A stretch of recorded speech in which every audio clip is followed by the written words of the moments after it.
रख हौसला वो मंजर भी आएगा, प्यासे के पास चलकर समंदर भी आएगा।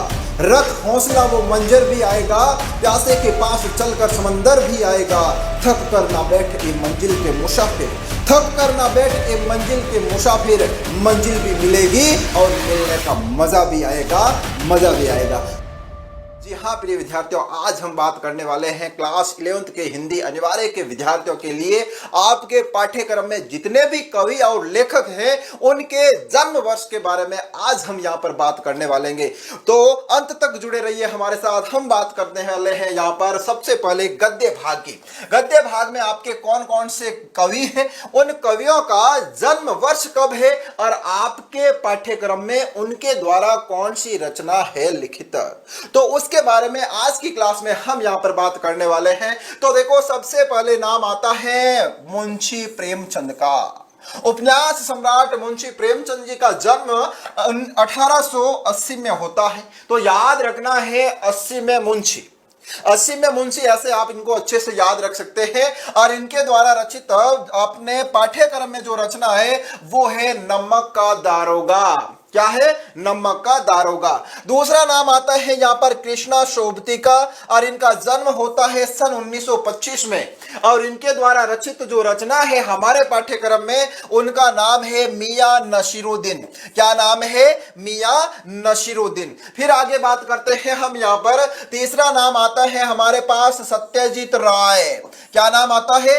सत्यजीत राय। तो सत्यजीत राय का जन्म कब होता है? सन 1921 में होता है। किसी भी बात को हम बोलते हैं ना, ये तो बात पूरी 21 है, यानी सत्य बात जो होती है वो पूरी 21 होती है, वो 19-20 नहीं होती है। तो सत्यजीत राय का जन्म कब होता है? सन 1921 में होता है, याद रखना है आपको।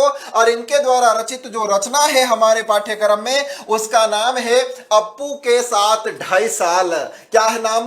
अप्पू के साथ 2.5 साल। फिर आगे बात करते हैं। अगला नाम आता है हमारे पास बाल मुकुंद गुप्त। क्या नाम आता है? बाल मुकुंद गुप्त। इनका जन्म होता है 1865 में। कब होता है? 1865 में इनका जन्म होता है। और इनके द्वारा रचित जो रचना है हमारे पाठ्यक्रम में उसका नाम है विदाई संभाषण। क्या नाम है? विदाई संभाषण। फिर आगे बात करते हैं। अगला नाम आता है हमारे पास में शेखर जोशी का। किसका नाम आता है? शेखर जोशी का नाम आता है। और इनका जन्म होता है सन 1932 में। और इनके द्वारा जो रचित रचना है हमारे पाठ्यक्रम में उसका नाम है गलता लोहा। क्या नाम है? गलता लोहा। फिर आगे नाम आता है हमारे पास में मनु भंडारी। क्या नाम आता है? मनु भंडारी। और मनु भंडारी का जन्म कब होता है? सन 1931 में होता है। और इनके द्वारा रचित जो रचना हमारे पाठ्यक्रम में है उसका नाम है रजनी। क्या नाम है? रजनी नाम है। फिर आगे बात करते हैं हम यहाँ पर। अगला नाम आता है हमारे पास में कृष्णचंद्र। क्या नाम आता है? कृष्णचंद्र नाम आता है। और इनका जन्म होता है 1914 में। कब होता है? 1914 में इनका जन्म होता है। और इनके द्वारा रचित जो रचना हमारे पाठ्यक्रम में है इसका नाम है जामुन का पेड़। क्या नाम है? जामुन का पेड़। फिर आगे नाम आता है जवाहरलाल नेहरू जी। चाचा नेहरू का नाम आता है। और इनका जन्म होता है 1889 में। कब होता है? 1889 में इनका जन्म होता है। और इनके द्वारा रचित हमारे पाठ्यक्रम में रचना कौन सी है? भारत माता। क्या है? भारत माता। फिर आगे बात करते हैं हम। अगला नाम आता है हमारे पास में काव्य खंड में। और काव्य खंड में पहला ही नाम आता है कबीरदास जी का। किनका नाम आता है? कबीरदास जी का नाम आता है। और कबीरदास जी का जन्म कब होता है? 1398 में होता है। कब होता है? 1398 में इनका जन्म होता है। और इनके द्वारा रचित जो रचना है हमारे पाठ्यक्रम में उसका नाम है हम तो एक एक करी जाना। हम तो एक एक करी जाना। और इनके बाद में मीराबाई का नाम आता है। और मीराबाई का जन्म कब होता है? कबीरदास जी के जन्म में 100 साल को जोड़ दीजिए। कितने जोड़ने हैं? 100 साल को जोड़ते ही किनका जन्म वर्ष आ जाएगा? मीराबाई का जन्म वर्ष आ जाएगा। इनका जन्म कब होता है? 1498 में इनका जन्म होता है। इनके द्वारा रचित रचना कौन सी है? मेरे तो गिरधर गोपाल दूसरो न कोई। मेरे तो गिरधर गोपाल दूसरो न कोई। फिर आगे बात करते हैं यहाँ पर अगला नाम आता है भवानी प्रसाद मिश्र का। इनका जन्म होता है 1913 में। कब होता है? 1913 में इनका जन्म होता है और इनके द्वारा रचित जो रचना है घर की याद, जेल में बैठे बैठे ये रचना लिखते हैं। क्या नाम है? घर की याद। फिर अगला नाम आता है त्रिलोचन का। त्रिलोचन का जन्म कब होता है? 1917 में जन्म होता है और इनके द्वारा रचित कौन सी रचना है? चंपा काले काले अक्षर नहीं चिंती। चंपा काले काले असर नहीं चिंती, ये रचना है। फिर आगे नाम आता है हमारे पास में यहाँ पर दुष्यंत कुमार का। और दुष्यंत कुमार का जन्म कब होता है? सन 1933 में इनका जन्म होता है। कब होता है? 1933 में इनका जन्म होता है और इनके द्वारा रचित हमारे पाठ्यक्रम में क्या है? एक गजल है। क्या है? गजल है। और फिर आगे बात करते हैं अक महादेवी की। अक महादेवी का जन्म होता है 12वीं शताब्दी में और 1130 में इसका जन्म होता है और इनके द्वारा रचित रचनाएं कौन सी है? हे भूख मत मचल और हे मेरे जूही के फूल जैसे ईश्वर। फिर आगे बात करते हैं यहाँ पर अगला नाम आता है हमारे पास में अवतार सिंह पास। क्या नाम आता है? अवतार सिंह पास। तो अवतार सिंह पास का जन्म कब होता है? 1950 में इनका जन्म होता है और इनके द्वारा रचित रचना है सबसे खतरनाक।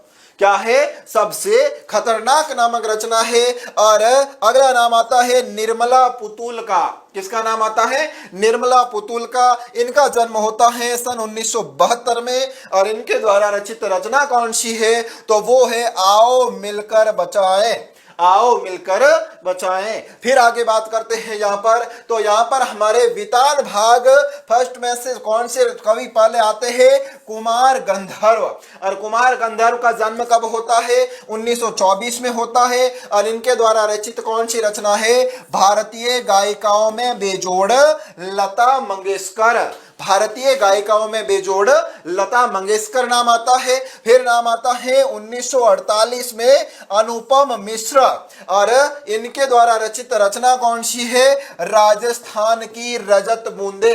राजस्थान की रजत बूंदे। फिर आगे बात करते हैं यहाँ पर हम नाम आता है बेबी हालदार का। किसका नाम आता है यहाँ पर? बेबी हालदार का नाम आता है। इनका जन्म कब होता है? 1973 में इनका जन्म होता है और इनके द्वारा रचित रचना कौन सी है? तो वो है आलो अंधारी। कौन सी रचना है? आलो अंधारी नामक रचना है, वो हमारे पाठ्यक्रम में है। तो अब हम आगे बात करते हैं आप लोगों के लिए। देखो उत्कर्ष ऐप के सभी ऑनलाइन ट्यूशन कोर्सेज पर 40% डिस्काउंट प्लस साथ ही आपको फ्री में नीट या जेईई का recorded course with 11th 12th class courses पर मिल रहा है आपको ओनली फॉर साइंस स्ट्रीम में। आप साइंस के विद्यार्थी हैं, विज्ञान वर्ग के विद्यार्थी हैं, तो आपको ये कोर्स साथ में फ्री में रिकॉर्डेड मिल जाएगा। और इसके लिए आपको क्या करना है?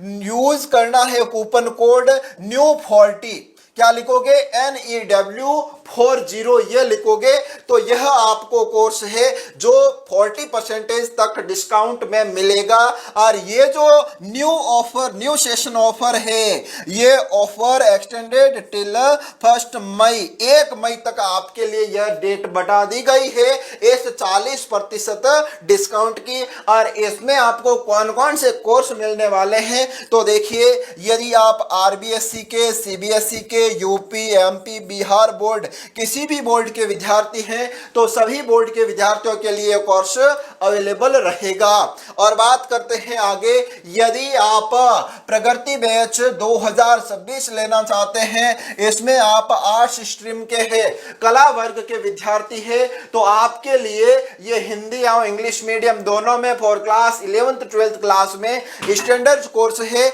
ये आपको कब कितने में मिलने वाला है? ये से सिर्फ और सिर्फ 3000 रुपए में मिलने वाला है। और प्राइम कोर्सेज है, इसकी जो प्राइस है आप लोगों के लिए 3600 रुपए है, नाम मात्र की शुल्क है। यह 40% डिस्काउंट के बाद की शुल्क है।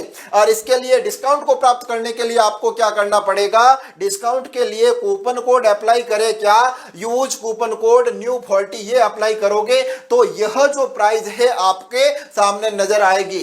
फिर आगे बात करते हैं, यदि आप पराक्रम बैच 2026 में कॉमर्स स्ट्रीम के विद्यार्थी है, यानी वाणिज्य विज्ञान के, यदि आप वाणिज्य वर्ग के विद्यार्थी हैं, हिंदी मीडियम चाहे इंग्लिश मीडियम कोई भी क्यों ना हो, फॉर 11th 12th क्लास, इसमें स्टैंडर्ड कोर्स है ये आपको 3000 रुपए में मिल रहा है। और प्राइम जो कोर्स है ये आपको 3600 रुपए में मिल रहा है। और इसके लिए क्या करना पड़ेगा, ये प्राइस प्राप्त करने के लिए आपको क्या करना है, डिस्काउंट के लिए कूपन कोड अप्लाई करना है आपको NEW40। फिर बात करते हैं आगे, यहां पर अगला नाम आता है निश्चय बैच 2026। इसमें देखो साइंस स्ट्रीम के, यदि आप विज्ञान वर्ग के विद्यार्थी हैं, इनके लिए तो सोने पे सुहागे वाली बात है।